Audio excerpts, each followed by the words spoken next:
Secretary Pompeo, Mike, it's good to see you in Jerusalem, back in Jerusalem. I have to say that we meet on every holiday. We met in Hanukkah, now we meet in Purim. And these are all celebrations of our history, and part of it is the tremendous alliance between Israel and the United States. And I know you've been an extraordinary champion of the U.S.-Israel alliance.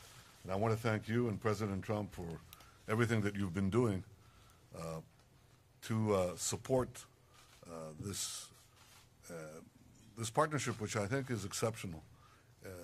First of all, I think it's supported by the broad swathe of the American people. We appreciate that, the fact that we have a broad base of support in the United States, but we also know that our alliance in recent years has never been stronger.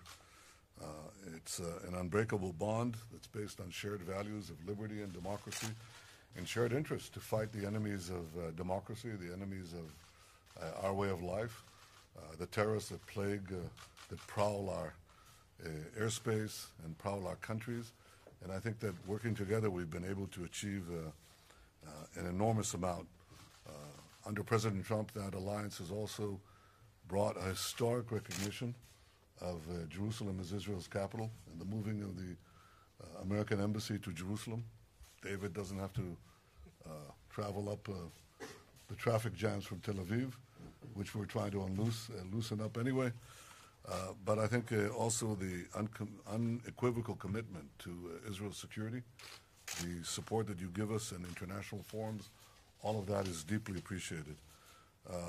I think that no less historic is the President's decision to walk away from the disastrous nuclear deal with Iran. He said he would do it. He did. And he said that he would reimpose tough sanctions on Iran, and he did. And what we see is that this pressure is working. We need to increase it. We need to expand it. And together, the United States and Israel are working in close coordination to roll back Iranian aggression in the region and around the world. Secretary and I just spent the first part of our meetings discussing exactly how to do that. And I think there are ways that will intensify the pressure even more. Rolling back Iran is in the interest of peace and security and stability for Israel, for our neighbors, and for the world. I also appreciate the fact that the United States gives Israel the full backing to defend ourselves against Iranian aggression. I want to use this opportunity and say that we will continue to take action as needed against the attempts of Iran to entrench itself militarily with dangerous weapons in Syria.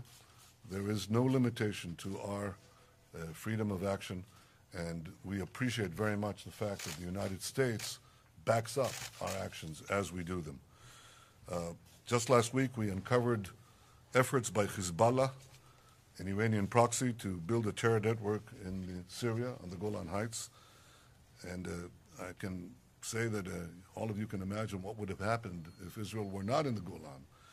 We would have Iran on the shores of the Sea of Galilee. I think for this reason and for many more, I think it's time that the international community recognize Israel's stay in the Golan, the fact that the Golan will always remain part of the state of Israel. Mr. Secretary, you're a stalwart defender of the truth, and I appreciate your important statement last week regarding the International Criminal Court. We share the concern of the U.S. and many other states that this court has lost its way. Instead of dealing with mass atrocities, the court engages in unwarranted and politicized efforts to target the states that are committed to the rule of law and that have not joined the court. It's the exact opposite of what it should be doing. And therefore, the fact that you spoke out against this, I think, is of stellar importance. I thank the United States for taking the moral and necessary steps to protect the citizens of both our countries against this outrageous distortion of international law. Israel has no greater friend than the United States, and the United States has no greater friend than Israel. I look forward to our discussions, And I look forward to my visit next week to Washington, where I will meet with President Trump, and I believe that we can carry this relationship even stronger. It's getting stronger and stronger and stronger, and may we continue to do so. Thank you. Thank you. Thank you, Mr. Prime Minister. You know that Israel has no greater friend than the United States of America. The Israeli people can have confidence that President Trump will maintain this close bond. I know that you and the President have an outstanding working relationship. He sent me here to build upon that and to represent him here. Israel has a special place in my heart as well. My very first trip as Secretary of State included a visit here.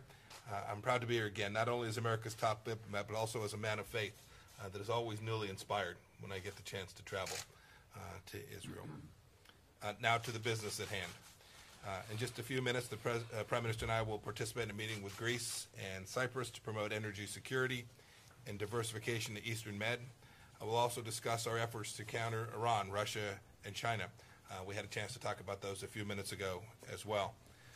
This meeting is part of our effort to continue to build out the regional alliances. Last month, representatives of more than 60 countries met in Warsaw and had an historic conference, which the Prime Minister attended.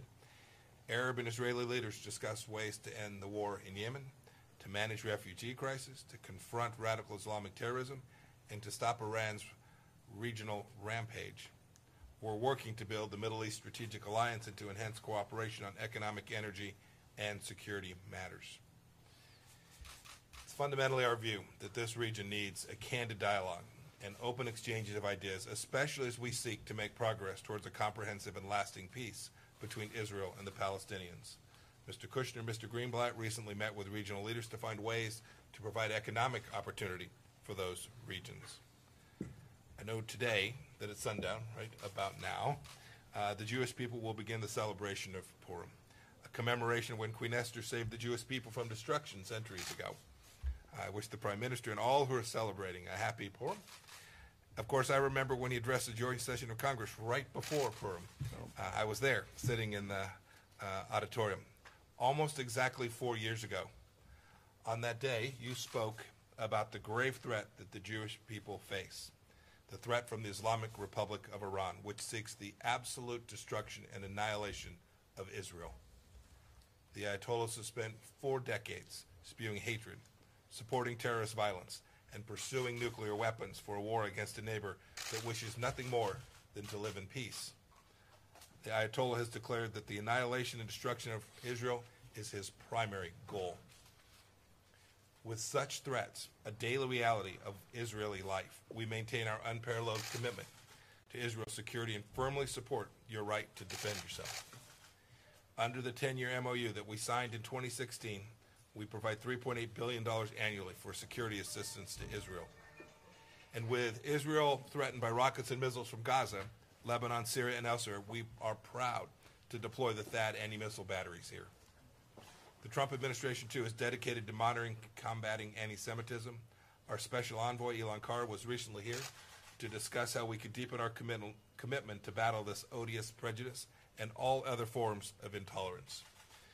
With the dark wave of anti-Semitism rising in Europe and in the United States, all nations, especially those in the West, must go to the barricades against bigotry.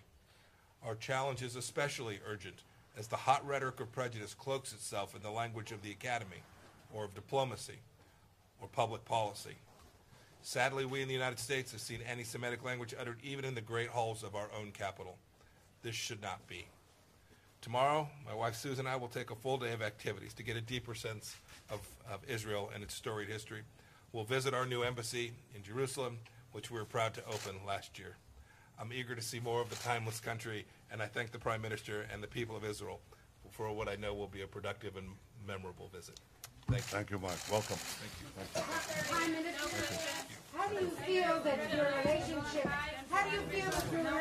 with President Trump will help your re-election, sir?